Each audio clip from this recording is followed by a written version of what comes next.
Yeah, what's up, guys? Just me today. Make sure you like, share, subscribe. Appreciate everybody's support. But then this is how I left off. We had been going on this arm climb. I had switched my head. I had made this barrier here. I flipped this way. I butterflied over, and then I told you that you're driving in. But the guy's doing one of two things. He was turning into you. So you knew early that this hand had laced through, right? So you knew he was coming this way on the turn, where he was going to angle underneath your belly line and turn. So I told you in the last class to make sure you had good position here, because you're not going to choke him. He's going to turn too much, and then this artery is going to release, and you're squeezing and wasting time here, and nothing's happening for you, and he's trying to figure out how he gets one of these shields in between you. So I told you in the last class that we were going to flip this to a Darce. But what I'd love to do is be able to drill a little bit now, where the man, I told you the move changes in 4 degrees, basically. I mean, not 4 degrees, about 4 inches, right? So he was like this, right? Initially, he was like this. This is where I was choking him. I'm laying on my side, driving in. But then he turned a little bit like this, right? And then he turned a little bit like this more. And then he turns more like this, right? And that'll all depend on where you are in an angle. And I'll explain, because some people might say to me, I don't understand what you mean by now. Okay, I'm like this, right? And we're here, and he's trying to do one of two things. He's trying to turn into me, or he could be desperately trying his best to recover this elbow with a high bridge, so that when he bases like this, he pulls it back down, and then I got to deal with this. And we'll deal with that on Friday a little bit, right? Because that does happen to you, where you lose the position, and then he comes back, and then I got to start the vertical climb again. But in the last class now, what I described was when we had come to this point, this person had looped his hand through, right? And I'm going, okay, let me see if I could still pull this off. And then I gave you options. You're kind of baiting him a little bit that you're going to come over here. And then I told you in the last class, the one before this, where I told you you're coming here, and then you realize he's turning too much. So I took this backside leg and butterflied it over. And then when I caught the hip line on the inside, on this side, I drove up at the angle of the artery this way. But then this is how I left off in the last class. I said you failed on both, right? I said you came here, he looped underneath, and now as I'm coming up, I'm realizing he's turning too much, and I've already made this commitment to bring this leg over to this side on the butterfly, because I had made, like, I'm gonna go this way, okay? So now I'm driving, and this is how last class I left off. I'm like this, and now I'm realizing, like, damn, he's turned too much. I can't choke him. He's in a bad spot, but I'm not finishing him. And I'm trying to drive, and he's turning more, and he's doing everything he can to get some type of a shield between us, or push me away even more with this hand potentially, because he's turned so much that he's trying his best to get these guys between so he can bridge me away. I understand what's going on, and I got to release now. So I told you, this is how I left off in the last class, that you're like just driving, he's turning too much. So I told you to cradle the skull and catch the armpit. And now as I'm holding this position, this is where I'm telling you there's basically different stages of where he was. Initially he was like this, right? But now he's like this. So now, right, I'm sitting here. I'm not gonna go reaching for a Darce. I possibly could, but now he may lay back down on me, and now I'm sitting here like this, like, it's not the end of the world, but I kind of like trying to figure out where his position is. So this is how we left off. I was like this, I was here, right? I'm here, he turns in a little bit, so I cradle, I cup, and I drive back. I'm driving off this back leg to see if I can get position again, and now drop my leg and flip it, right? So I'm gonna tell you that you're gonna go through the choke, you're gonna turn a little bit. Make sure you got position down here when you release, because this is what's gonna come in between us. Stay nice and low. Last thing I want is some flexible guy throwing his leg over the top, and now it's come up in front of my face. So I'm sitting here like this. I don't need that leg all of a sudden looking at me right here. Okay, so keep your head down and protect and keep your shoulder high. Don't need to deal with that over there. Okay, then I'm gonna tell you, so you bring in one where you bring him back, one where you go into a Darce. Okay, one where now you're starting to see is he was here, right? And that's when I drove him back. He turned more, that's when I Darced him, and now he's really turned, and I'm losing this elbow. So I'm gonna drop my head behind this tricep, and like this. I went flat, small turn, Darce, right? The first one was here. I had an opportunity to drive him back. He comes up. I'm going Darcing. He comes up too much. I'm dropping. Keep coming. As we're landing here, I told you how I left off just 30 seconds ago. I said you drop in your ear to this tricep. My back leg is just sliding out, and now I'm rolling underneath this way. So as I'm here like this, I just told you, go back 1 second on this. I'm like this, right? We go super slow. He's turning. I'm going, damn, I'm late already on this. And I'm going, too late, right? He's already up. So now I'm like this. I'm going, okay, I'm dropping my head and sliding my kneecap out and now repositioning my hands to come underneath this way. And now when I land on this side, I catch on this side. I'm not going to go through any crazy details on it. I'm just going to ask you to start trying to drill this, right? So you saw how I couldn't stop him. I'm not going to intend to stop him. I just know that if I can understand these patterns where the shoulder line with being parallel starts to turn, I go into a different chapter.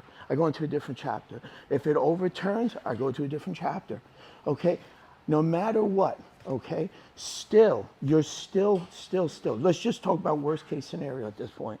I'm like this, and I was driving this back, and now I'm thinking, okay, I need to pummel this hand inside anyway, because whatever my goal is, whether to hike this up, this has not serving me any purpose.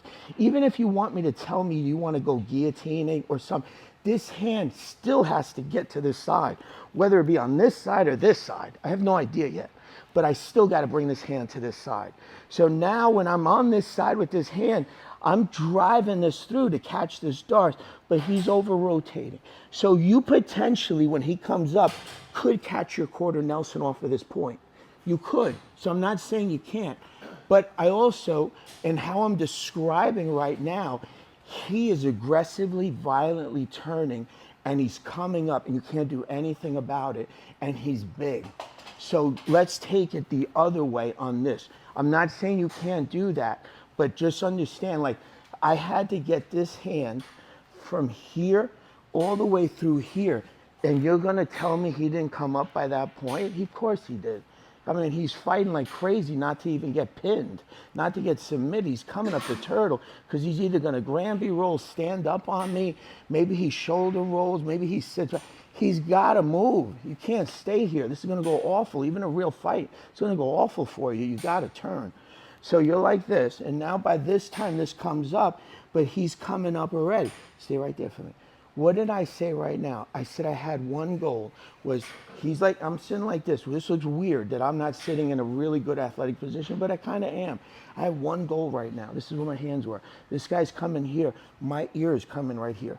I don't care about where my legs are. I just don't want to let go of this hand. Earlier, I was going to trap that hand like this, but I don't want to let go of this. So when I was sitting here like this, and now I'm bringing this up, and he's coming up also because I want to catch this. And I don't want it to go back where it's back here, because then that's a different one, right? So I'm here connecting my hand, I'm getting my ears super tight, and I'm starting to bring myself out to pull this hand underneath me. As I'm coming through, rotating, and I'm finishing on the other side. Obviously, I'm collecting his elbow with my hand so I can reposition my hands, and now I finish. So you had 3 different ones, right? You had him flat, you should be able to finish that. He turned a little bit, you should be able to bring him back. He went a little bit further, right? He went bump, bump. Now he's here. Let's go Darce. He overturns. Let's go north-south and shoulder roll him underneath on an Olympic roll and catch him on the other side. So you had 4, okay? You had 4 on one side, 4 on the other. You can't pick. The reason I'm saying is, like, sometimes you may pass to the left or right. And now you're telling me you only know how to mount one way. And now, hypothetically, I'm good, whatever, you're a good passer on this side, but you're not a good mounter on what? No, you've got to be a good mounter on both sides. There's some things that you can pair. You can maybe pair a knee slice this way with a back step this way. Like, there are things you can pair, not this. I have no idea, once I've passed them and I established side control position, I have an elbow. You know how hard this is to get on a good guy? Like, you know how hard it is to get inside this armpit on a good guy? And now, because I don't know how to mount this way or head and arm choke, or you may say to me, oh, no, I'm a good mounter. And now you get to a mounted position, and you're like, well, I never practiced it from this side. Let me drop it. No, he escaped. You got to take what you had this elbow, and I see it all the time. People go, and they'll take their arms out of these armpits, and I'll sit there, and if you sit with me, it'll happen today. Now that I've said it, maybe it won't happen today. But I sit there like this, and people will go, what is he nodding his head at? And they try to see where I'm looking, because I go, God, you just traded like kings and queens for like twos? Like, damn, you just went from a mount to let go of that elbow because you couldn't do this climb, and now you're going to switch to this one to come. No, you're not. He's already escaped on you. He's probably leg locking you at that point. Because if you did that, you're probably somewhere down here attacking your leg. Let's partner up. You had 4 to do on both sides. Both sides. Let's do it. Hey guys, just as always, you know, I always remind everybody, pretty much knows this, is that all this stuff gets put on YouTube, and it's free. So if you forget any of the details, you can just go right back. So Ethan posted every single day. So if you just want to, you know. So now I'm going to ask you to change the pattern, right? So how about we change the pattern into 2 different versions of a guillotine off the same sequence, okay? So you know how before you were like this, right? And now I just told you about this, and then he came like this, right? Why do we have to go here? Because you know what's going to happen is the moment I take this hand, let's say I'm holding this position, and you say to me, man, I don't really want to drive this guy back. He can't get up because I've gotten such a great bite, and it's early in the fight, like, or he's not very strong enough, like, and I've gotten this great bite on his elbow, and I'm driving at this hip line with it. It's really hard for him to. And then, like, you're so athletic in his position that you can follow him anywhere. So now you're figuring, like, why do I ever want to bring this guy back to his belly on the back? Because let's say I bring this back like this. Like, unless, like, I know they'll show this, but he's going to put his arm like this, and then you're going to throw this over and catch an arm. But, like, I mean, that's like his first day here. Like, that's not really going to happen, right? So I'm going to say no, okay? And I'm like this. And the moment I drop this hand to come in here, he sucks this thing back tight. No, stay right here. Because he doesn't want to let me get in that armpit also. And I'm driving like this, right? And I was like, okay, you know what? He knows how to play defense early in the game. Because then after you get submitted a bunch of times, you're like, you don't know much offense, but you know a lot of defense, right? Or you know, like, I don't really want that to happen. Nobody should get in here, right? So I'm like this, and I'm holding this elbow. So I'm going to ask you to flip this elbow. So I'm going to keep this elbow, but I'm going to take the head, right? Because he blocked this, right? So I'm going to switch my elbow, and I'm going to wrap the head, and I'm going to fall back the other way. I'm going to fall back that way and try to chin strap him for a reason, because I would like this leg to capture this arm, because otherwise his defensive set is like one that I don't want to happen. I don't want to catch this head like this and fall back. And now Ethan comes up and throws this thing over my shoulder, and he's ramming this into my neck. And now I got to go let go, okay? And maybe I can dump him over. Maybe I can get enough angle to pitch him over and then catch it again. Like, it's not the end of the world. Like, you definitely could. But in the equation I'm painting, he's bigger, stronger, he's taller, he's all these things. Like, that inside, this leg, the one that's the butterfly at the hip to dump him over, when they're that much bigger than you, you're not dumping them over. It's really hard. And then you're not tall enough. And then when you're trying to get your flipper in there to lift them, it doesn't even reach, okay? So you can. I'm just telling you the good and bad and when to do it, because some people will try to adopt it into their arsenal, and it's like, that's not a move you should adopt. Your body line just doesn't fit that move. I'm like this, right? So I just told you at this point that I was here driving. I'm doing this. I was maybe thinking about driving him back, but I don't need to, because if I drive him back, like, what am I really going to accomplish? Maybe mount again, or maybe I just want to be super dominant on him, just playing like I'm floating him. All things you'll see in class, high-level players will do, just playing around, you know, flowing through the moves. I'm like this, okay? So I'm going to flip this grip. I'm just going to dominate this, because what's the worst case scenario? That you start activating this hand again, your neck is still exposed, and if this opens up too much, this arm gets exposed again. I could always drop this and go through again, right? I could always drop this and just punch it and then see where you go with it, because I could quarter Nelson if you come up again. So I'm perfectly good to follow the sequence. But you did this, right? So I take that, right? Because I was holding this line, trying to figure out, do you want to come to turtle? And maybe I catch the neck on the finish turn.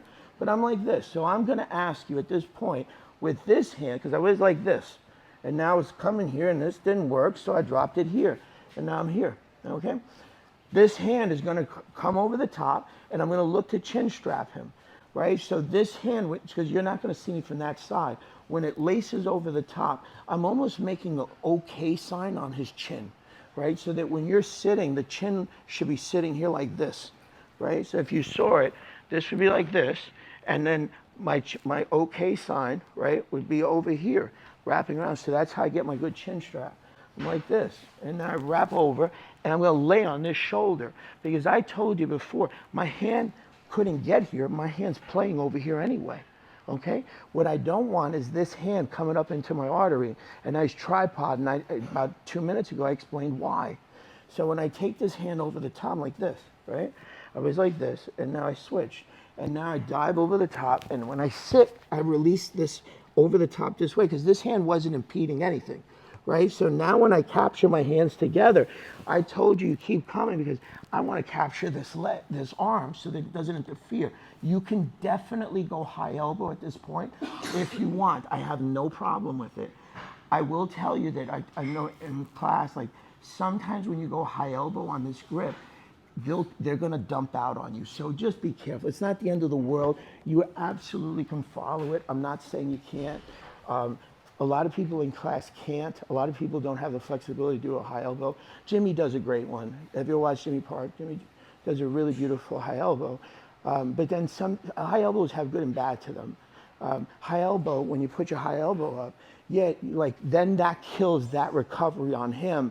But then there's spacing here because I brought my high elbow. So my secondary leg that's going to capture his back, sometimes a lot of people, not all the time, so usually people that have high elbow have good flexibility of their lower half. Jim, this isn't a knock on you. Your flexibility on your lower half is an elite. So I only have a problem. And this is Jim and I, Jim's a high level competitor. Obviously he's won blue, he's won purple. I think he's going to win brown again. He probably will win black at some point. So he's a very good competitor. So my conversations with him are a little bit different. Sometimes when these gaps are here on the high elbow and you can't capture the back when you first go for it, they roll on their back. And then I don't have the back side that I'm cranking and I'm a north-south on a guillotine. And if he's a big guy, he's going to peel my hands off. And now I'm disconnected where we're both like, damn, I was in a really good spot. There's good and bad to it. I'm just telling you like a bigger picture of like when to do it, when not to do it. So I'm going to ask you to do two at this point. So I had you come in here like this, right? I had you come here, right? And then I said to you before, like this is how your grips work. You're like this, and now you're like this. So I told you, why don't we just drop this and see where we go with this? Because if I own the elbow and I own this position, and I got this free hand on this side, because I couldn't attack on this side. So I'm going to go for the neck, all right? And that's the one I just did, where I wrapped it, I backstepped it, and then I threw over. But let's also do the other one, right? So the other one was from this. We're like this, and now Ethan, I'm sorry guys, I was like this, right? And now he turns into me, and now I had to drop this grip, and I was going to do my best to get this Darce, right? And I'm sitting here like this, but he comes up to turtle too quick. So as I dropped, I'm like this, right? I'm sliding my body out to capture this. But when we're here, what is he gonna do? He's gonna let me put this hand here. He's not gonna let me do that. Because the moment I try to pull this up and attach it, he's gonna yank it back. And then that's my trigger to go right back into my guillotine too. If he yanks back, that means I'm not gonna get this arm above.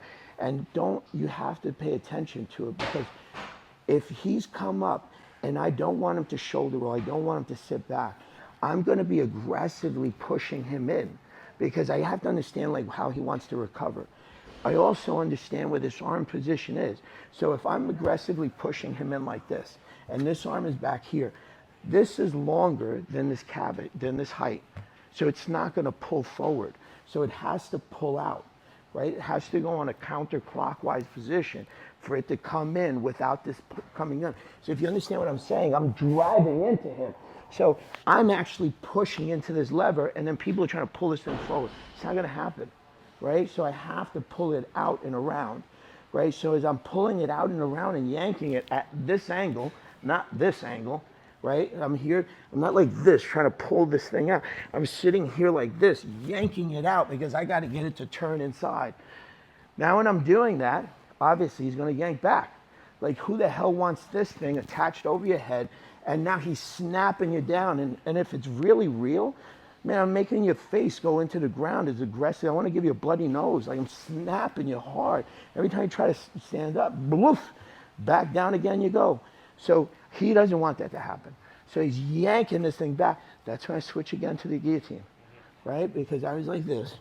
And I'm pulling, and he's yanking back. So I switch my hands, I slide forward, and I go right back into the same high elbow. Okay, guys, let's partner up. Let's do it.